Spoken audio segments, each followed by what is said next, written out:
This happened spring break, about 4 years ago. My girlfriend Anissa wanted to do something low-key. She'd been talking about a cabin trip for months, just somewhere to disappear for a few days with no obligations. Her brother Hunter was on break from school and was staying with us at the time anyway, so he came too. I found a place online. It was pretty deep in the woods, which was the point, and it was cheaper than it had any right to be. I remember thinking that briefly, and then not thinking about it again. We got there Friday night around dinner time. The place felt genuinely cut off. You couldn't see the road you'd driven on from the front porch, which I actually liked at the time. There was an outbuilding off to the side of the property, like a large shed which was padlocked.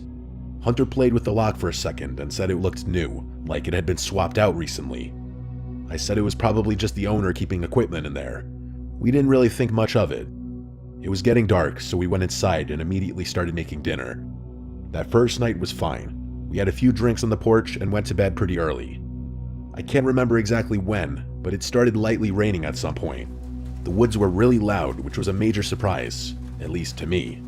It was this constant wall of insects and frogs, and something about it was actually really calming.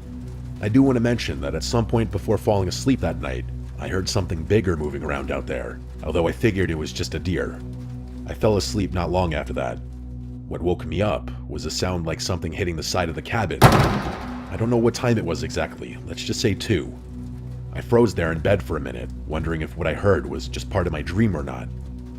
Right when I was about to try falling back asleep, I heard another thump which sounded identical to the first one. I rolled over to see if Anissa was awake, but she wasn't. So it was up to me to investigate. I really didn't want to, but if there was a bear poking around out there, it would have been better to know about it than to not know. So I reluctantly got out of bed and grabbed one of our flashlights. I didn't want to go outside, but the outdoor visibility through the cabin windows was limited. Despite that, I noticed what appeared to be footsteps on the ground near the outbuilding, which was incredibly alarming. Those footprints could not have been ours because none of us had been outside the cabin after the rain had started, at least not to my knowledge. I reasoned that it was possible Hunter had gone out there without me realizing, so I figured I'd ask him in the morning. Still, I was pretty confident that he wouldn't have done that, which made the situation all the more eerie. The footprints didn't look like an animal's, although they were too far away to tell for sure, and if I'd been unwilling to go outside earlier, there was absolutely no chance I was doing so after seeing what I saw. I made sure the place was locked up and went back to sleep. Unfortunately, the night was far from over. I woke up a few hours later to knocking on the front door, which is one of the most terrifying things I can imagine waking up to. Hearing that knocking meant there was a stranger out there, which actually got my heart going a little bit. It was just so late. I couldn't think of a good reason why someone would be knocking on a cabin door in the middle of nowhere at 4 a.m. The knocking woke up Anissa, who was about 10 times more scared than I was. I had to do something. So I walked over to the door. Before I could even announce myself, the person on the other side said he was a forest ranger and that there had been some kind of incident in the area and he needed to do a welfare check. I paused a bit before responding, mostly out of fear, but it was obvious he already knew I was there. I told him we were all good and didn't need to be checked up on, saying I just wanted to get back to sleep. I thought that would do the trick, because he paused for a little while before saying anything. But then, instead of leaving, he said he'd need to ask us a few questions. I was instantly suspicious, and I was almost fully confident the person on the other side of the door was not any kind of law enforcement. At that point, Hunter had woken up too and was standing behind me. I whispered to him to call the police, saying I'd stall the guy at the door. I went back and forth with him, giving him nothing answers without telegraphing my suspicion. After a little back and forth, Hunter walked up to me and whispered that the police said no rangers had been dispatched to the area. That's what I suspected, but hearing Hunter actually vocalize it made my heart rate kick up again. I was scared and downright panicking at that point. It was 4 a.m. We were truly in the middle of nowhere, and some guy was banging on the door pretending to be a ranger.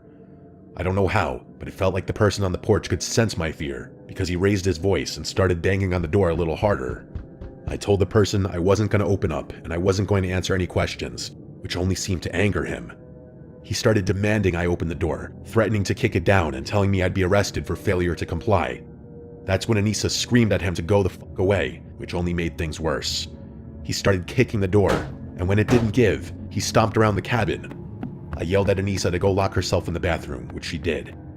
Hunter and I grabbed some knives from the kitchen and just kind of tracked the guy's sounds around the cabin. I was beyond terrified, but I had no choice but to prepare for a fight. This guy meant us harm. This guy was trying to break into our cabin and kill us. Before I could react, one of the windows shattered into a million pieces. That guy had thrown a rock through it. I was ready for him to jump through, but he didn't. It was the tensest moment of my life. After what felt like forever, with Hunter and me just staring at a broken window, I heard police sirens approaching. I'll fast forward through this next part. The police searched the area, but miraculously, they couldn't find the guy. Hunter was furious. He was practically yelling at the officers that the freak had been on the property less than a minute before they arrived, so he had to be close by still. The officers said there was nothing they could do, and advised us to just pack up and leave. So, that's exactly what we did. It's not like we had much of a choice. But Hunter wouldn't let go of how incompetent those officers were being. It was only after the fear and adrenaline wore off, and we were driving away, that I realized how truly insane what just happened was. For someone to even know about that cabin in the first place was so unlikely. It was like they planned it. And what they even wanted was a mystery in and of itself. All in all, it was an extremely uncomfortable and unsettling experience.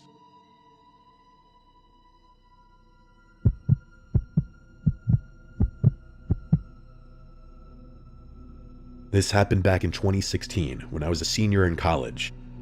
I was in a frat, TKE, and one of the traditions that came with being in Greek life, at least at our school, was that you spent spring break with your brothers and whatever sorority or sororities you were affiliated with. The groups were typically huge, usually 30 or 40 people, and everyone packed into the same rental or resort for the whole week. I won't say it was the most wholesome experience you could have in your early 20s, but I also won't pretend I didn't have a ridiculous amount of fun doing it. That particular year, the plan was Acapulco. I don't remember whose idea it was originally, but within a few weeks, we had something like 40 people booked at this resort on the Pacific coast. The main character in this story isn't actually me, it's my buddy Sahil. I'm gonna try putting this as nicely as possible. He was the kind of person who, no matter what situation you put him in, was gonna find a way to make it louder and more complicated than it needed to be. I say that with total affection, because Sahil was genuinely one of the best people I knew in college. He just had absolutely zero self-preservation instincts and no impulse control, which was especially problematic because he was incredibly impulsive. We were maybe 3 or 4 days into the trip when a group of us decided to go to the local clubs. It was a great time, right up until Sahil, true to form, started scanning the room looking for someone who could get him something. Let's just say, stronger than whatever was in his glass. I'm not gonna bother spelling things out, but it shouldn't be too hard to connect the dots here. It was a terrible idea. We were in a foreign country in a city with a reputation that wasn't exactly clean. Plus, nobody in our group spoke any Spanish. I told him to drop it. A couple of the other guys said the same thing, and Sahil said he would. But I knew he wouldn't. I had been through his shit too many times. We kept an eye on him for a while, but the place was genuinely enormous, and after a while, we kind of stopped tracking where he was. He was a grown-ass man. I wasn't about to waste my night babysitting him. I figured he was somewhere in the crowd. Sahil disappearing into a crowd was not unusual. I went about my night with my other friends, and it was a great time. Sahil never turned up though, which I found stranger and stranger the later it got. I don't remember what triggered it, but one second we were all drinking and partying, having a good time, and the next, we were all frantically trying to contact Sahil. He wasn't answering anyone's text messages, and when we called his phone, it went straight to voicemail, meaning it was dead. That wasn't good. Sahil may have been a crazy dude, but he was an organizational freak. He wouldn't just let his phone die like that. After a little while longer, we made the call to leave. Odds were he was back at the resort, and we'd find him passed out in his bed. The sidewalk outside was a mess of people trying to get cabs all at once, so a few of us walked about a block and a half before pulling out phones to call a driver. It was probably around 1 in the morning, so we're just standing there waiting on a driver, when who do we see but Sahil, stumbling towards us out of the darkness. We ran up to him, and it was immediately obvious that something seriously bad happened. He was a complete wreck. His shirt was torn almost fully off, and his face was completely swollen, not to mention the fact that he was limping. We got him into the car and back to the resort. A couple guys kept asking him what happened, and he kept saying he'd explain later. It wasn't until we were back in one of the rooms that he finally started talking. Here's what he told us. He found a guy near the bar, the short Mexican guy who didn't speak much English. He had a friend with him who was supposedly doing the translating. Sahil made it clear what he was looking for, and the guy understood. Sahil told us he was reluctant right away because something felt off about the translator specifically, but he couldn't put his finger on what. Then the short guy pulled out a small sample and offered it to him right there, and Sahil tried it. He said it was good, and that's kind of where his judgment evaporated. After that, the The short guy said he couldn't do business inside the club and told Sahil to come outside with him. Sahil knew he shouldn't have gone, but he went anyway, which, I mean, what do you even say to that? They walked out a side exit, and there was a car waiting just outside the door. Before Sahil really understood what was happening, they were already pulling him into the back seat. They drove. He said it felt like maybe 15 or 20 minutes, but he was panicking and not exactly thinking straight, so he honestly wasn't sure. What he was sure about was that they went rummaging through his pockets the second the car started moving. They robbed him, and when he tried to resist, they beat him senseless. They destroyed his phone and stripped him of everything of value. What saved him was that at some point during the drive, one of the guys asked him why there were so many Americans in the city right now, and Sahil, without really thinking about it, explained that he was there on spring break with dozens of other students from the same university who were all staying at the same resort. He had no idea at the time that he was essentially talking his way out of being killed or trafficked. The two guys went back and forth in Spanish for a while after that. Then the car pulled over and they threw him out. He landed on some random road he didn't recognize and just started walking. He didn't know where he was, so he had no choice but to just walk in the direction he thought the car had driven, and by some miracle, it turned out to be the correct decision. I really don't know what would have happened to him had he not run into us, or if he had left the club 20 minutes sooner. We debated calling the police for about 3 seconds before unanimously deciding that was probably the worst idea for everyone involved, Sahil included. Besides the guys in our immediate group, nobody at the resort ever found out what happened.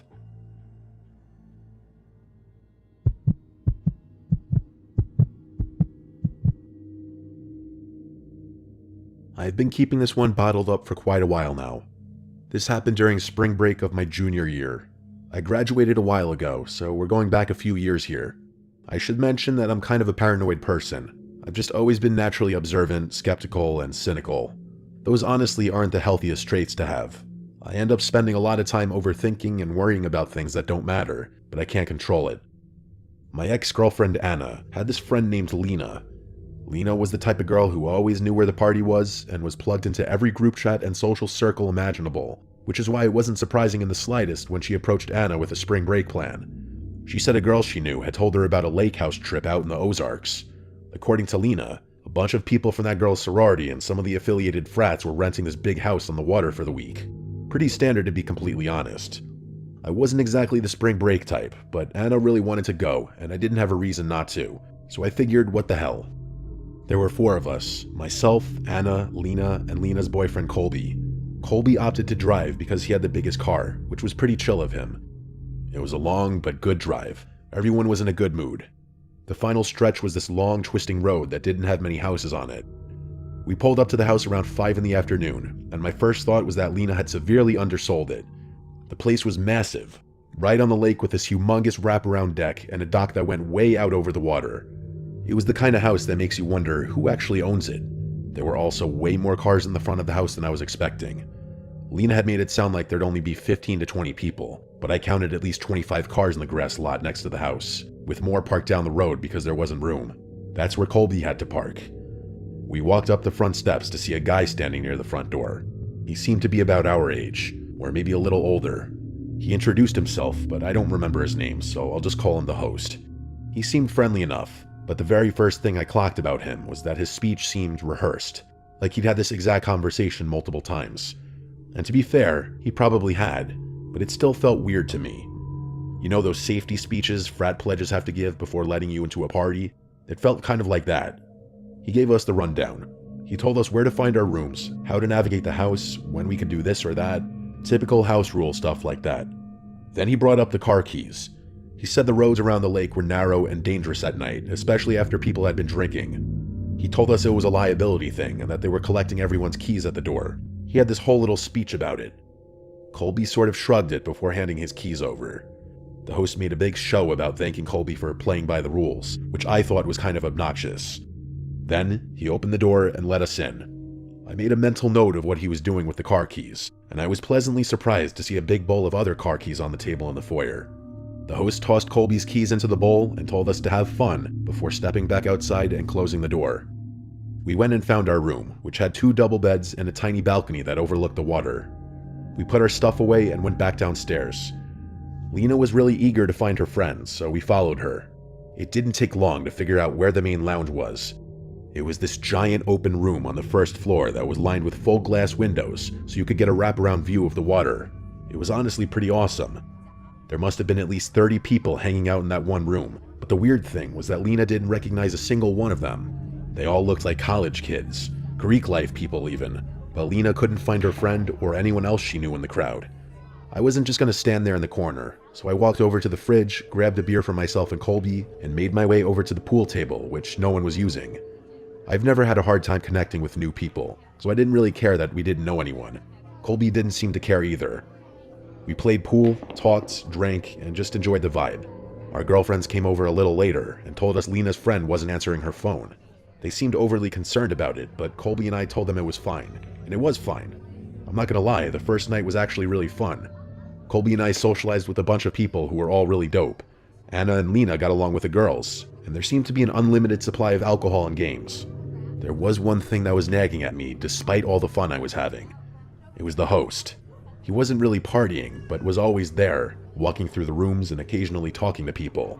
My first thought was that he was enjoying some slightly bolder substances in some back room with a select few people, but I felt like that was unlikely because I never saw a drink in his hand.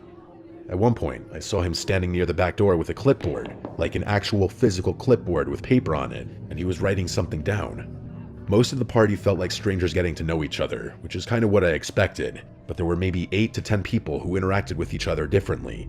At first, I just thought a big portion of the group already knew each other, but I couldn't help but notice that some of the people who seemed familiar with each other introduced themselves during games and whatnot.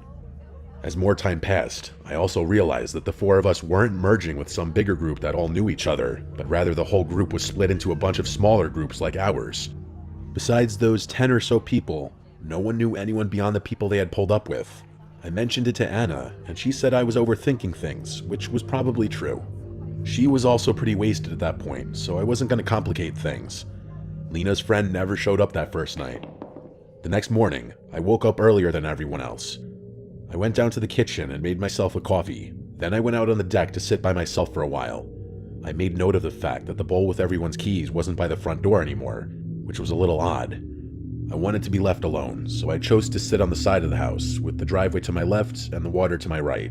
It was actually really peaceful. Around mid-morning, I noticed a couple I'd seen the night before packing up their stuff. They said goodbye to a few people, and I watched them drive out of sight. Fast forward to later that night, and we're sitting by the bonfire. I was sitting with Anna and a few other people when I happened to glance across the fire toward the far end of the circle. There was a couple sitting together, slightly further back from the group than everyone else. They were positioned with the fire between us, which made it harder to get a clean look, but I kept watching. I realized it was the same guy and girl from earlier, the ones who had left in the morning. I was dead certain of it. I told Anna, and she gave me this confused look. She hadn't seen them leave, so she probably assumed I was misremembering things. There wasn't much I could do to convince her, so instead, I just got up and immediately made my way through the house. I remembered which car was theirs, so I was going to see if it was still gone. I made it to the driveway, and to my surprise, the car wasn't there. Despite that, I was positive the people I had seen were the ones who had left, but by the time I got back to the bonfire, they were gone. I couldn't find them anywhere, and it bugged me for the rest of the night. I didn't bother telling Colby or Lena, and every time I mentioned it to Anna, she told me I was being a psychotic buzzkill. The next morning, I made it a point to wake up really early again. I wanted to go for a walk.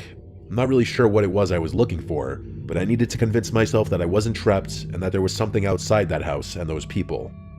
About a quarter mile down the road, past a bend where you couldn't see anything from the house, there was an equipment shed, some kind of storage building for groundskeeping staff. I walked around it, and my jaw damn near hit the floor. It was the couple's car from the day before. I was sure of it. I just stood there. I don't know how long. I wasn't scared. It was more like confirmation of something I already knew, but I hadn't been able to prove. I turned around and walked back to the house without telling anyone. I was starting to freak out after that. Why would someone pretend to leave? And then I started thinking about those people they had been saying goodbye to, and I wondered if they were in on it as well. I knew what I had to do. That afternoon, I found that couple near the dock. It took me a really long time to find them, and I had to make up some bullshit excuse to tell Anna. I didn't even sugarcoat it. I just bluntly asked them if they had left the morning before. They both gave me a funny look and acted like I was crazy, but I could tell my question struck a nerve. I swear to God, though, it was like everyone around could hear our conversation. There weren't that many people around, But while I was standing there, everyone quieted down a little bit, and I couldn't help but feel like there were eyes on me. Luckily, Anna appeared out of nowhere and told me to have a drink with her. I initially wanted to press that couple, but the way everyone else reacted made me feel deeply uncomfortable in a way that's hard to describe. I told Anna everything, and she actually took me seriously when I brought up the car detail. Then she went on to tell me that she had picked up on some weird stuff herself, like some of the girls having almost identical backstories and stuff like that. I suggested leaving early, but she told me that was probably premature. Either way, the bad feeling I had gotten the first day was getting worse and worse. By the time I woke up the next morning, I made the decision that we were leaving. Anna agreed. Colby and Lena were a different story. Colby straight up laughed at me. He said he wasn't cutting the trip short because I had a theory. Lena admitted it was weird that her friend had basically ghosted her and that she didn't recognize a single person in the house, but she wasn't ready to panic over a parked car. We argued about it for a little, and I was actually stunned by how stubborn they were both being. It's not like Anna and I could have left on our own. We needed Colby's car. We ended up compromising, and the plan was to stay one final night. I was cool with that until we went downstairs for breakfast. Every single set of eyes was on me. I felt it and I didn't like it. It wasn't obvious, and I tried convincing myself I was just having a paranoid freakout, but people were definitely looking at me. A lot of people, which I found incredibly off-putting because most of the people that were looking at me hadn't even been part of the group that had seen me question that couple. I started feeling like something really, really terrible was going to happen if we stayed in that house for even a moment more. Anna felt the eyes too, because she whispered to me that people were looking. I got up from where we were sitting and walked right over to the host, who was standing near the corner of the room. I told him we had to take off and that I needed my keys. He smiled like a fucking robot, then asked if everything was okay. I told him something came up and we needed to head home, to which he actually asked, "What happened?" I hadn't thought of a fake excuse, so I just told him it was a family emergency. He kept diverting the conversation, saying things like some people had planned a boat thing for the evening, and that the nights always get better as the end of the week approaches. He was doing everything he could to get me to stay, all while still smiling at me like a freak. I didn't care. I told him again that I needed the keys. I cannot verbally explain how awful that feeling was. There was a room full of at least 20 people, and every single one of them was staring at me. The host didn't respond, and his Mr. Charming Guy act was gone. He wasn't smiling anymore. He gave this blank, dead-eyed look that creeped me out. Some random girl who was sitting nearby broke the silence by saying, "That's not a good idea." I turned around to look at her, and she was scowling at me. I didn't know what to say. I looked across the room and saw Anna, Lena, and Colby, and they all looked horrified. The host finally said, "Okay, fine," or something like that, and told me to follow him inside. I saw Anna getting up to follow me, but when he saw her move, he put his hand out and said no in a loud, aggressive way that genuinely startled me. It was almost violent. He told me that only I was to follow him, so that's what I did. He led me through a maze of hallways before we reached a room with everyone's keys hanging on hooks. He didn't even ask me which set was mine. He just picked them out because he clearly already knew. I thought he was going to attack me or withhold the keys, but he handed them to me. Then he said, "You're making a mistake." I didn't give a shit. As soon as I had the keys in my hand, I made my way back over to my group. When I got back to that main room, the music was back on and people were laughing and talking again, like nothing had happened. It was freaky. Anna, Colby, and Lena were in the same spot, and I told them we were going. We were packed and out of there in 10 minutes. The entire time, I felt like someone was going to try and stop us, but no one did. As Colby started driving off, I looked back at the house to see the most unsettling thing yet. There were about a dozen people standing on the deck, watching us leave. They were standing in a line, not talking, and it was very obvious they were watching us. I noticed a couple more people looking through the windows, which pretty much confirmed what I had been suspecting all along. There was something up with that f***ing house. For the rest of the break, Lena tried getting in touch with the girl who had supposedly organized the trip. She called and texted and tried every platform she could think of, but got absolutely nothing back. She was starting to think something had actually happened to her. It wasn't until we were back at school that Lena finally tracked the girl down. This is honestly the craziest part of the story. It turned out that her phone had been stolen about 2 weeks before spring break. She had gotten a new number but hadn't told everyone yet. The person who told Lena about the plan wasn't her friend. It was some stranger. Not a single message came from her. We talked about going to the police, but none of us could articulate what crime had actually been committed against us. We went to a party, it was weird, nobody technically did anything. But it was off to the point where I felt like one more night of that would have had some kind of consequence. One that I can't even imagine. This is something I'll never stop thinking about, mostly because it's such a mystery, and the more you think about it, the less it makes sense.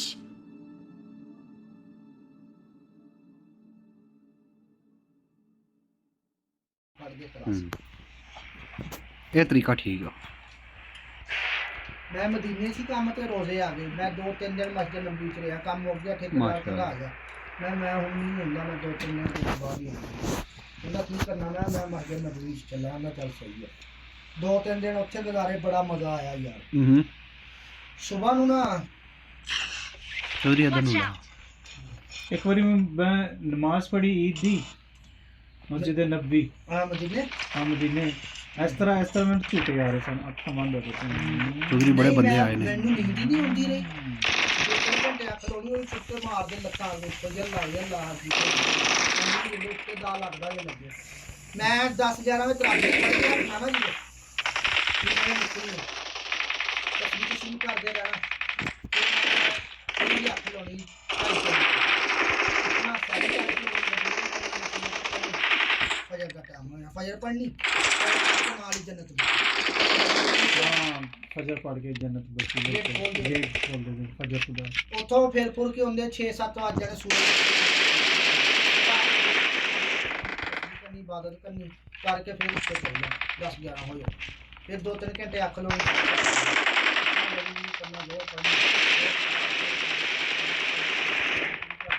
पढ़नी ना, सब के बाद super लो शुरू कर देंगे, इफ्तारी करनी करके इफ्तारी मुड़ के फिर करने बाद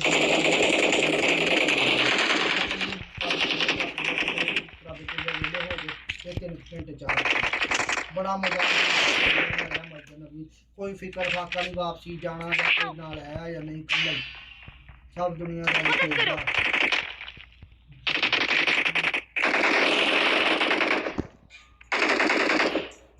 रौला पाया बड़ा मजा आया यार। जेडे उत्ते मक्के आ गद्दे आ लागे लागे, बड़ी मौज आ नींद रही। समझ दे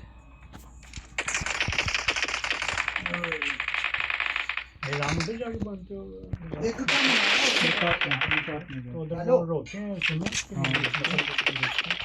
मक्के बड़ा काम हाँ गद्दे बड़ा काम किदा किलो उसरा ते खड़ियां होंदियां टैक्सियां ते एक होर मौका वा, हाँ एक जने को 25-30 रियाल दिंदे आ, 4-5 बनाउंदे 100-150 दा गेड़ा बन ਜਾਂਦਾ।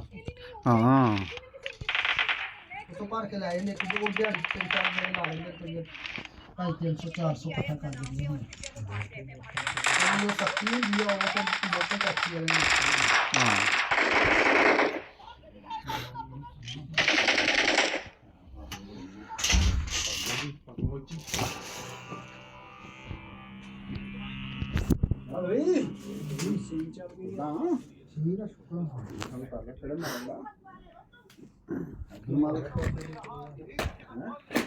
मैं सीधा माला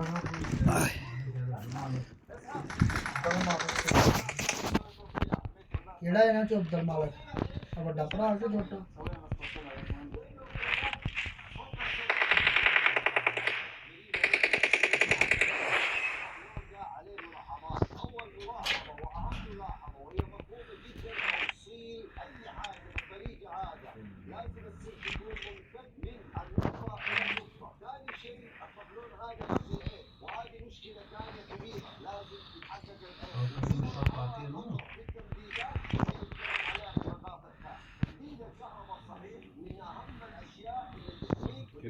समझ आ गई है।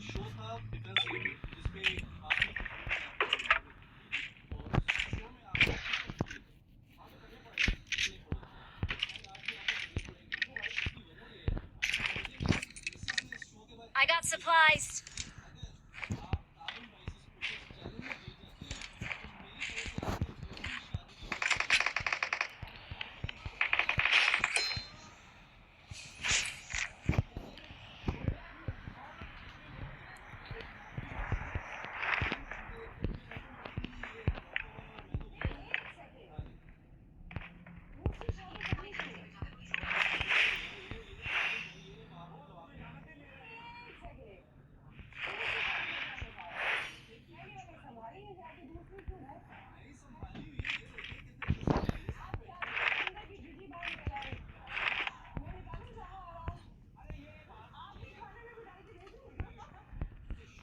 नान बंदे किधर हैं यार?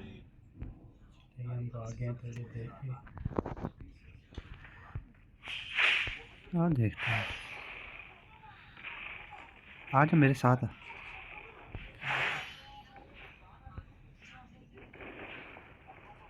ਸਿਖਾਉਣ ਲਾਏ ਨੂੰ ਉਹਦਾ ਹਫਤਾ ਹੋ ਗਿਆ ਕਿ ਨਹੀਂ ਆਪਾਂ ਜਹਾਜ਼ ਸਿਖਾਉਣ ਲਾਏ ਨੂੰ ਉਹਦਾ ਹਫਤਾ ਹੋ ਗਿਆ ਕਿ ਨਹੀਂ ਕਿਹਦਾ ਉਹਨੂੰ ਪੁਰਾਣਾ ਵੇਚਿਆ ਹੋ ਗਿਆ ਨਾ ਹੈ ਨਹੀਂ ਉਹ ਤਾਂ ਲੈਣਾ ਨਹੀਂ ਸੀ ਤਨਖਾਹ ਆਈ ਕਿ ਦੇ ਆ ਹੋਏ ਕਿ ਨਹੀਂ ਹੋਈ ਕੱਲ ਭਾਈ ਕਈ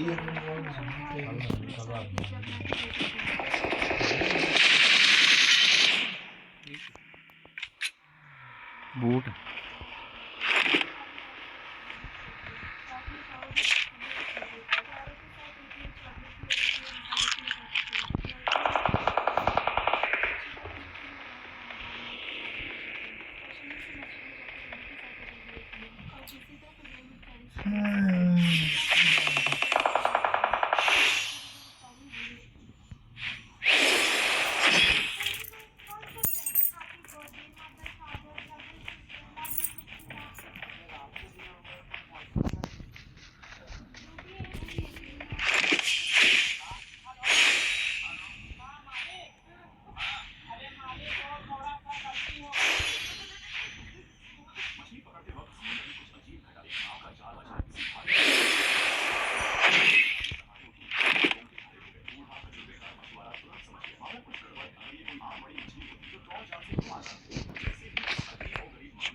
मेरे होते हुए कैसे किल चोट करेगा तो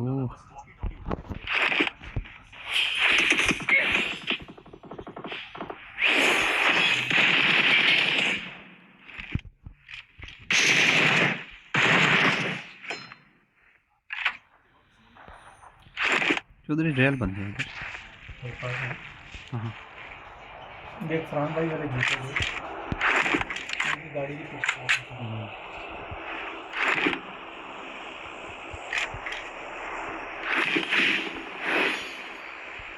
Marked a location.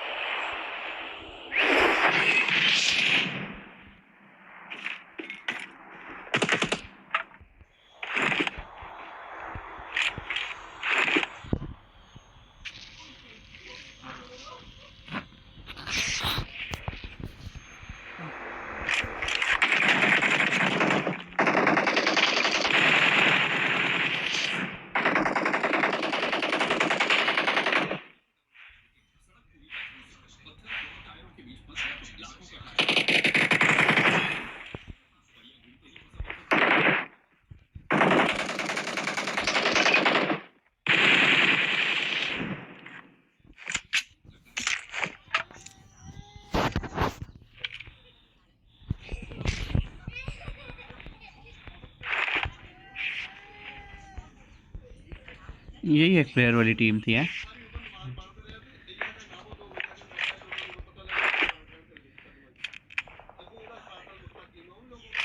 एसएसपी खोकर को मारी जा रही है। किधर है number 3?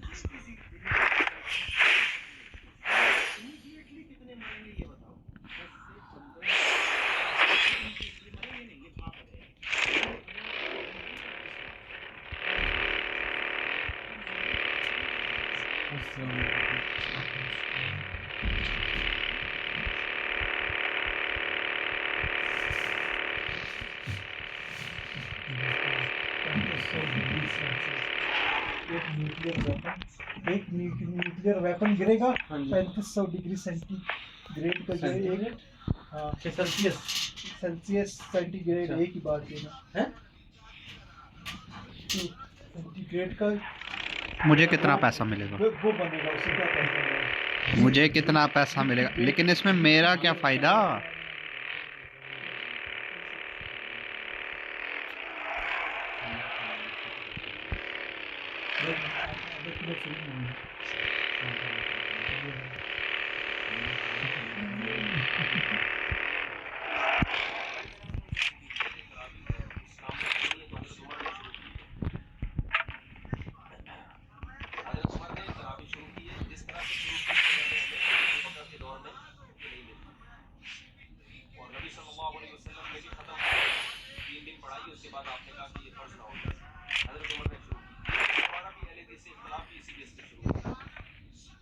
No.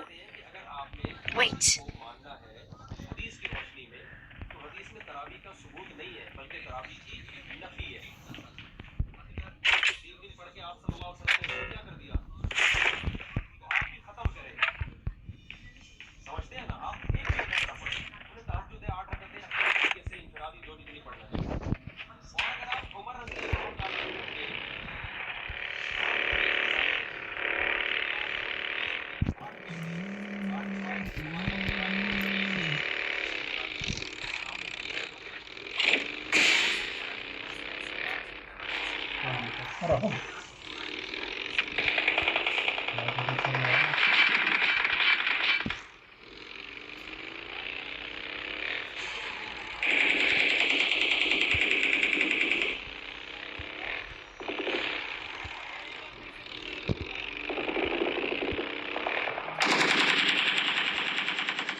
Marked a location.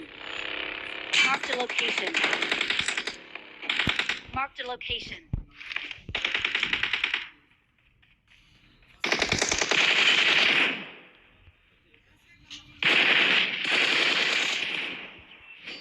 No. Victory belongs to us.